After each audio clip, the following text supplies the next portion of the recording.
জাতীয়তাবাদী দল বিএনপি আমরা আমাদের বিএনপির ভারপ্রাপ্ত চেয়ারম্যান জনাব তারেক রহমান সাহেবের নির্দেশে 31 দফা কর্মশালা আমরা বাড়ি বাড়ি পৌঁছাইতেছি। আমরা দোকানপাট বাজার হাট ঘাট সব জায়গায় পৌঁছাইতেছি। আমরা আজকে 16 বছর যাবৎ দীর্ঘ 16 বছর যাবৎ আমরা দলের বাহিরে দেশের বাহিরে আমাদেরকে মামলা হামলা দিয়ে জর্জরিত করে দিয়েছে আওয়ামী লীগ সরকার, শেখ হাসিনা সরকার। আমরা চাচ্ছি যে আমাদের সংসদ নির্বাচন যত তাড়াতাড়ি দিবে তত তাড়াতাড়ি আমাদের জন্য ভালো হবে। আমরা জনগণের ধারে ধারে যাচ্ছি, ঘরে যাচ্ছি, ডোর টু ডোর যাচ্ছি এবং আমরা নির্বাচনের জন্য আমরা প্রস্তুতি নিচ্ছি আমাদের ভারপ্রাপ্ত চেয়ারম্যানের নির্দেশে। আল্লাহর অশেষ রহমতে 5ই আগস্টের পরে আমরা মুক্ত বাতাসে স্বাধীনভাবে মিছিল মিটিং করতে পারছি। এটাতে আল্লাহ লাখের শুকরিয়া। আমাদের ভারপ্রাপ্ত চেয়ারম্যান জনাব তারেক রহমান নির্দেশ এবং আমাদের ঢাকা মহানগর উত্তর বিএনপির অভিভাবক আমিনুল হক সাহেব তার নির্দেশে আমরা তৃণমূল সবসময় প্রস্তুত ছিলাম, এখনও প্রস্তুত আছি, আগামী দিনেও প্রস্তুত আছি।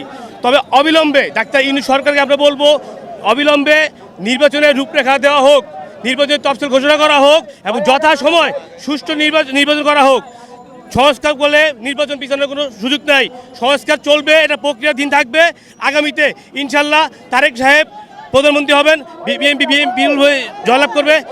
জানেন আমাদের আজকে 31 দফা কর্মসূচি হচ্ছে। এই 31 দফা হচ্ছে এমন একটি দফা যে আমাদের ভারপ্রাপ্ত চেয়ারম্যান তারেক রহমান এই 31 দফা এই স্বৈর সরকারের পতনেরও প্রায় 2 বছর আগে উনি এটা পাবলিশ করেছেন, প্রচার করেছেন।